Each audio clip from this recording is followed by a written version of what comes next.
चर्चा खास तौर से करेंगे। लेकिन चलिए बुलेटिन की शुरुआत करेंगे मार्केट के एक्शन के साथ, क्योंकि बाजार में आज काफी उतार चढ़ाव देखने को मिला। एक वक्त निफ्टी में 150 अंकों के साथ गिरावट दिख रही थी, लेकिन दिन के निचले स्तरों से शानदार रिकवरी के बाद निफ्टी ने आज 22,252 का नया शिखर बनाया। बाजार में आज हुए इस एक्शन की पूरी हाइलाइट्स बता रहे हैं हमारे सहयोगी डिम्पी कालरा। आज मार्केट के अंदर दिन बहुत ही शानदार था और बाजार ने क्या बढ़िया मूव आज मार्केट ने दिखाया, ऑल टाइम हाई को टेस्ट किया। आज सुबह हालांकि हम गिफ्ट निफ्टी पॉजिटिव थे, लेकिन उसके बाद भी बाजार ने अपनी फ्रॉथ को हटाने के लिए थोड़ा नीचे किया अपने आप को, और बैंक निफ्टी भी करीब 200-250 पॉइंट तक नीचे चला आया था और निफ्टी भी करीब 100 पॉइंट तक करीब नीचे चला आया था। लेकिन जैसे फ्रॉथ हटी बाजार ने अपना काम करना शुरू किया। 21,900 एक सबसे सुटेबल कैंडिडेट था, लेवल्स था जहां पर वो बाय हो सकता था और वहीं पे ही बाय हुआ। और उसके बाद आज में हमने नया ऑल टाइम हाई भी टेस्ट कर लिया। करीब निचले स्तरों से अगर आप चेक करेंगे तो 200-250 पॉइंट की रिकवरी है। बाजार के अंदर आज फ्रेश लॉन्ग पोजीशंस बनी है, हो सकता है पोजीशंस थोड़ी आगे भी आपको बेनिफिट देती रहे। दूसरा पॉइंट, अगर आप बैंक निफ्टी के हिसाब से देख रहे हैं तो उसके अंदर आज हल्की सी शॉर्ट कवरिंग हुई है, वो भी लास्ट के सेशन में आके। शॉर्ट कवरिंग शॉर्ट लिव्ड होती है, इसलिए बैंक निफ्टी को थोड़ा डर के ट्रेड कीजिएगा, क्योंकि उसके कंपोनेंट भी बटे हुए हैं। अगर आज आईसीआईसीआई काफी हेल्प कर रहा था तो आज इंडसन और एचडीएफसी बाजार को नुकसान भी पहुंचा रहा था। इसलिए एचडीएफसी, इंडसन, ऐसे कोटक, ऐसे कुछ और बैंकों का ठीक होना जरूरी है, तभी बैंक निफ्टी आपको और क्लियर पिक्चर देगा। एक और चीज, आज जब मार्केट के अंदर पोजीशनिंग थी तो उससे पहले ही निफ्टी का पीसीआर भी काफी नीचे था, जिसको उसने कैच किया। निफ्टी का और बैंक निफ्टी का दोनों का अब पीसीआर 1 के ऊपर होगा। एक और पॉइंट है, एफआईज की लॉन्ग होल्डिंग 42% पे आ चुकी है। टिपिकली 45% तक लॉन्ग होल्डिंग चली जाए तो कोई दिक्कत नहीं, लेकिन उसके बाद बाजार एक डिसाइसिव मूव के लिए तैयार होगा, तो ये पॉइंट भी आपको नोट करना चाहिए। आज चर्निंग का दिन था, 3 दिन की तेजी गिरावट के बाद आज आईटी काउंटर्स वापस चले। आज काफ़ी हेल्प हुई, एचसीएल टेक ने काफ़ी हेल्प की, छोटे मझोले शेयरों में से एम्फेसिस था। इसके अलावा विप्रो भी आज काफ़ी बढ़िया से क्लोजिंग करके गया। 20 सॉफ्ट नाम की कंपनी है, उसकी भी आज काफ़ी अच्छे से हमको क्लोजिंग मिली है। इसके अलावा आज ऑयल मार्केटिंग के अंदर थोड़ा बहुत प्रॉफिट बुकिंग का दिन था, बीपीसीएल वगैरह थोड़े कमज़ोर बंद हुए। ऑटो की अगर बात करें जिसने आज मार्केट की काफ़ी हेल्प की, उसमें मारुति एक बढ़िया प्लेयर है, एम&एम भी अच्छे प्लेयर के तौर पर साबित हुआ, और इन दोनों ने ना केवल आज साल का हाई लगाया बल्कि ये अपने लेवल्स के हिसाब से डेज हाई पे जाके बंद हुए हैं। बाजार में जिनके पास भी निफ्टी या बैंक निफ्टी की पोजीशंस हैं वो ट्रेल करें, हो सकता है बाजार के अंदर और बढ़ता भी आते हुए दिख जाए, और जिनके पास पोजीशन नहीं है वो अपना रिस्क रिवॉर्ड चेक करके ही बाजार में उतरे, क्योंकि 22,200 के ऊपर का बाजार टिपिकली एक्सपेंसिव बाजार हो जाता है पीसीआर के लिहाज से। और रही बात स्टॉक स्पेसिफिक, चर्निंग बहुत बढ़िया हो रही है। आप स्टॉक स्पेसिफिक ट्रेड करें तो ज़्यादा बेहतर होगा और उसमें ज़्यादा जल्दी पैसा बनने का होगी बात। रही बात ऑप्शंस ट्रेड की, तो आज वीकली एक्सपायरी की वजह से निफ्टी के अंदर स्पार्क आ गया, लेकिन कल का दिन हो सकता है बाजार थोड़ा अलग तरीके से ट्रेड करे, क्योंकि कल कोई भी एक्सपायरी वीकली बेसिस पर नहीं है। अगला हफ्ता डेरिवेटिव एक्सपायरी, बड़ी एक्सपायरी का है, तब की तब देखेंगे। लेकिन शुक्रवार को हो सकता है बाजार ये जो गेंस पाए हैं उसको थोड़ा डाइजेस्ट करने में, कंसोलिडेशन में निकाल दे, तो इसलिए कल का दिन और आज के दिन में थोड़ा फर्क हो सकता है। कल का डाटा उसके हिसाब से हम आपके सामने बात रखेंगे। ओके, तो आपने बाजार का पूरा मूड देखा कि किस तरह का रहा, किस तरह की रिकवरी दिखी। आप सिर्फ एक इंडेक्स जो निफ्टी बैंक को अगर छोड़ दे, बाकी सभी इंडेक्स तेजी पर बंद हुए, और बाजार की इस तेजी में सबसे ज्यादा सपोर्ट मिला आईटी और ऑटो इंडेक्स से। लेकिन चलिए बाजार की बात को आगे बढ़ाते हैं। आज प्रताप स्नैक्स के शेयर में भी जबरदस्त तेजी दिखी। ईटी के हवाले से खबरों के मुताबिक आईटीसी कंपनी में 47% हिस्सा खरीद सकती है। इस खबर की पूरी डिटेल्स बता रही है हमारी सहयोगी विनी मोतीवाला। बिल्कुल, तो ये जो इकोनॉमिक टाइम्स की रिपोर्ट है वो बता रही है कि आईटीसी इवैल्यूएट कर रहा है प्रताप स्नैक्स में 47% स्टेक लेने की। ये जो पिक 15 कैपिटल का स्टेक है वहाँ पे वो स्टेक लेने की बात कर रहा है। अगर ये स्टेक और ट्रांजैक्शन आगे बढ़ जाएगा तो ओपन ऑफर भी ट्रिगर हो सकता है, एडिशनल ओपन ऑफर होगा 26% का। पर ये पहले बात करते हैं प्रताप स्नैक्स की। प्रताप स्नैक्स येलो डायमंड जो ब्रांड है, अवध ब्रांड है, उसका कंपनी है, और यहाँ पे पहले भी बातचीत हो रही थी कि प्रताप स्नैक्स को में भी हल्दीराम का नाम पहले आया था। आज इकोनॉमिक टाइम्स के रिपोर्ट में ओवरऑल जो नाम आ रहा है आईटीसी का नाम आ रहा है कि आईटीसी में भी ये एक्वायर करेगा स्टेक। नाउ वैल्यूएशंस की बात करें तो अभी देखते हैं प्रताप स्नैक्स वर्सेस बिकाजी का जो मार्केट कैप टू सेल्स का जो वैल्यूएशन है। बिकाजी है अराउंड 6-7 टाइम्स पे है मार्केट कैप टू सेल्स पे FY23 का, और प्रताप की बात करें, प्रताप स्नैक्स की बात करें, तो वो है around 1.7 times market cap to sales. तो वैल्यूएशन वाइज भी लगता है कि काफ़ी चीप है।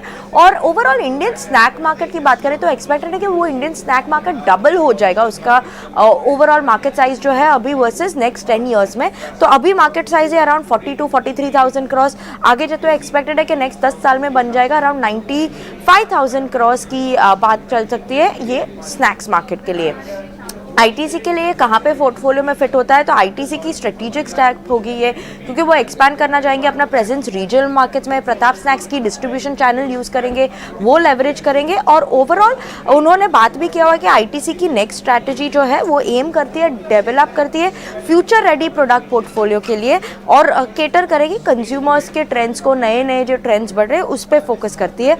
तो ये एक्विजिशन अगर आईटीसी ने अक्वायर कर लिया प्रताप स्नैक्स के 47% को, तो ये उनके पोर्टफोलियो में जहाँ पे अभी उनके पास बिंगो की चिप्स है, फिंगर फूड्स है, वहाँ पे उनके शॉली सपोर्ट करेंगे, नमकीन साइड पे सपोर्ट करेंगे और ये उनकी डिस्ट्रीब्यूशन चैनल को भी यूज़ कर सकते हैं। पर ये अभी तो इकोनॉमिक टाइम्स की रिपोर्ट है, शॉली वॉच आउट करेंगे। अभी आईटीसी के से कोई कमेंट नहीं आई है क्योंकि वो स्पेकुलेशंस पे कमेंट नहीं करते हैं। पर यस, अभी यही है अपडेट और प्रताप स्नैक्स इसीलिए फोकस में है। तो प्रताप स्नैक्स के लिए ये अपडेट आपके लिए। लेकिन चलिए एक और खबर आपको बता दें कि आदित्य बिरला ग्रुप ने पेंट कारोबार में कदम रख दिया है। ग्रुप के चेयरमैन कुमार मंगलम बिरला ने आज पानीपत में ग्रासिम के पहले प्लांट का उद्घाटन किया और बिरला ओपस ब्रांड नाम से पेंट कारोबार की शुरुआत हुई है। ग्रुप 10,000 करोड़ रुपए की लागत से 6 राज्यों में प्लांट लगाने की बात कही है। देखिए पानीपत से हमारे सहयोगी सुमित चतुर्वेदी की ये रिपोर्ट। पानीपत में इस प्लांट के उद्घाटन के साथ ही आदित्य बिरला ग्रुप ने पेंट इंडस्ट्री में कदम रख दिए हैं। ग्रुप के चेयरमैन कुमार मंगलम बिरला ने आज इस प्लांट का उद्घाटन किया और 2 और प्लांट जो लुधियाना में और तमिलनाडु के एक शहर में होंगे उनका उद्घाटन भी किया गया। 70,000 करोड़ की मार्केट है जिसमें अब तक बिरला ग्रुप मौजूद नहीं था, इसमें कुछ और ग्रुप मौजूद थे, बट इसके बाद ये माना जा रहा है कि काफी हलचल होगी इस पेंट बिजनेस में। कंपनी का अनुमान है कि अगले 3 साल में कंपनी मुनाफा कमाना शुरू कर देगी। 10,000 करोड़ इन्वेस्ट किया जाएगा और उसके लिए कंपनी को फंड्स की कोई कमी नहीं है। प्राइसिंग की बात करें तो अभी तक प्राइसिंग बताई नहीं गई है और मार्च के पहले वीक में प्राइसिंग बताई जाएगी। कंज्यूमर के एंगल से प्राइसिंग रखी जाएगी, यही कंपनी का मानना है। कुल मिलाकर बात करें तो इंडियन इकोनॉमी ग्रो कर रही है, इंफ्रास्ट्रक्चर पे काफी फोकस है और काफी और बातें ऐसी हैं जो भारत के फेवर में जा रही हैं। ऐसे समय में पेंट में आना और नए बिजनेस में शुरुआत रखना भारतीय इकोनॉमी के लिए भी एक अच्छी बात दर्शाता है। सुमित चतुर्वेदी, पानीपत, हरियाणा से ET Now स्वदेश के लिए। आदित्य बिरला ग्रुप अब पेंट कारोबार में उतर रही है, ये अपडेट आपके लिए। लेकिन एक और खबर आपको बता दें, ये आपके लिए काफ़ी काम की खबर है। अगर आप महाराष्ट्र में रह रहे हैं और बॉम्बे में रह रहे हैं तो महाराष्ट्र सरकार घर खरीदारों को बड़ी राहत दे रही है। नए वित्त वर्ष में घर खरीदने के लिए ज़्यादा रेडी रेकनर दरें नहीं देनी होंगी। घरों की कीमतें कम करने के लिए महाराष्ट्र सरकार प्रीमियम की दरें भी कम करने जा रही है। पूरी खबर दे रहे हैं हमारे सहयोगी अनुराग शाह। मुंबई और महाराष्ट्र में घर खरीदने वालों के लिए अच्छी खबर है। महाराष्ट्र सरकार नए वित्त वर्ष यानी 1 अप्रैल 2024 से जो FY21 शुरू होने वाला है वहाँ पर रेडी रेकनर रेट्स में नहीं बदलाव करने जा रही है और इसकी पुष्टि जो है महाराष्ट्र के हाउसिंग मिनिस्टर अतुल सावे ने ET Now स्वदेश को की है। इसके पीछे वजह यह है कि कोविड के बाद से ही रियल एस्टेट सेक्टर में दबाव देखने को मिला था। रियल एस्टेट की स्थिति इतनी अच्छी नहीं है, तो रियल एस्टेट सेक्टर को राहत देने के लिए, लोगों को राहत देने के लिए सरकार ने फैसला लिया है कि रेडी रेकनर रेट्स में कोई बदलाव नहीं किया जाएगा। रेडी रेकनर रेट वो रेट है जहां जिसके हिसाब से प्रॉपर्टी की कीमतें तय होती है, प्रॉपर्टी का रजिस्ट्रेशन होता है। अलग अलग ज्योग्राफी के हिसाब से रेडी रेकनर रेट में बढ़ोतरी की जाती है। हर साल एक रेडी रेकनर रेट के अंदर बदलाव किया जाता है और रेडी रेकनर रेट के मुताबिक ही जो रजिस्ट्रेशन के वक्त स्टाम्प ड्यूटी भरी जाती है। इसके अलावा महाराष्ट्र सरकार एक और सौगात देने वाली है। घरों की जो कीमत है उसको कम करने के लिए जो प्रीमियम चार्ज वसूल किए जाते हैं डेवलपर्स के द्वारा, लिफ्ट के लिए, ओपन स्पेस के लिए, FSI से जुड़े हुए ये तमाम तरह के जो मुंबई के अंदर प्रीमियम है, करीब 25 से ज़्यादा प्रीमियम जो है, जो ओवरऑल प्रोजेक्ट की कॉस्ट को 20 से 30% महंगा करते हैं। तो महाराष्ट्र के अंदर ये प्रीमियम को भी कटौती करने जा रही है राज्य सरकार और इसका ऐलान जल्द होने जा रहा है। और चुनाव की जो आचार संहिता उससे पहले ये ऐलान हो सकता है, तो काफ़ी बड़ा बूस्ट होगा ये रियल एस्टेट सेक्टर के लिए, जहां पर प्रीमियम चार्जेस में सरकार कटौती करेगी। क्योंकि मुंबई के अंदर अगर हम प्रीमियम की बात करें तो पर स्क्वायर मीटर पे 50,000 रुपये प्रीमियम जो चार्जेस रियल एस्टेट डेवलपर को देना पड़ता है। हैदराबाद और बेंगलोर के मुकाबले ये जो प्रीमियम है ये मुंबई के अंदर 50% ज़्यादा है, तो ये मुंबई की रियल एस्टेट को काफ़ी महंगा करता है, अनअफोर्डेबल करता है। तो रियल एस्टेट के प्राइजेस को अफोर्डेबल करने के मकसद से सरकार प्रीमियम में भी कटौती करनी जा रही है। तो दो बड़े ऐलान रियल एस्टेट स्पेस में महाराष्ट्र मुंबई से जुड़े हुए कि एक तो रेडी रेकनर रेट नहीं बढ़ने जा रहा है और दूसरा प्रीमियम चार्जेस के अंदर कटौती होने जा रही है। यानी अगर आप घर खरीदने की योजना बना रहे हैं बॉम्बे में तो आपके लिए अच्छी खबर है। चलिए एक और आगे बढ़ते हैं और एक और खबर आपको बता दें कि अब रेलवे इंफ्रा से जुड़ी ये खबर है। पीएम मोदी 40,000 करोड़ की लागत से 26 फरवरी को देश के 550 अमृत भारत रेलवे स्टेशनों की आधारशिला रखेंगे। पूरी खबर दे रहे हैं हमारे सहयोगी समीर दीक्षित।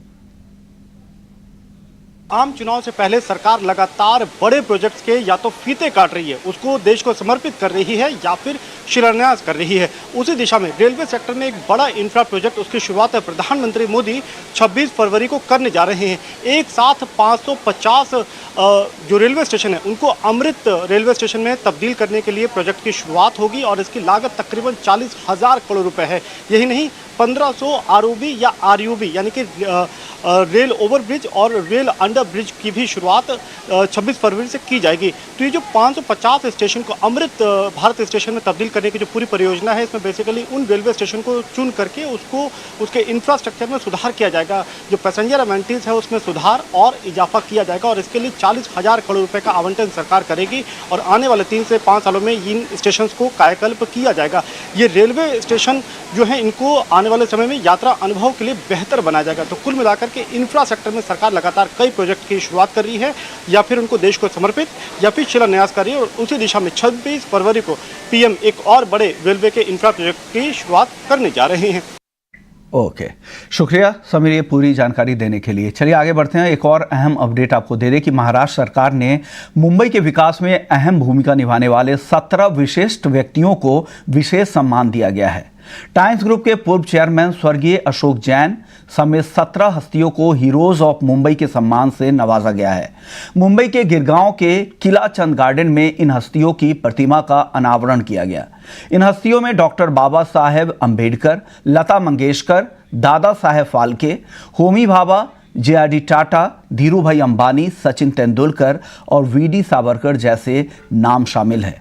इस खास मौके पर बीजेपी के राष्ट्रीय अध्यक्ष जे.पी. नड्डा और महाराष्ट्र के उप मुख्यमंत्री देवेंद्र फडणवीस भी मौजूद थे। टाइम्स ग्रुप के एमडी विनीत जैन ने भारत की वित्तीय और सांस्कृतिक राजधानी मुंबई को आकार देने वाली विभूतियों का जश्न मनाने की इस पहल की सराहना की। विनीत जैन ने कहा कि अपने दिवंगत पिता श्री अशोक जैन को सम्मान देने के लिए ऐसे दिग्गजों की मौजूदगी में यहां खड़े होने पर बहुत गर्व है। टाइम्स ऑफ इंडिया ग्रुप के चेयरमैन के रूप में उनका मुंबई के प्रति बहुत आकर्षण और स्नेह था।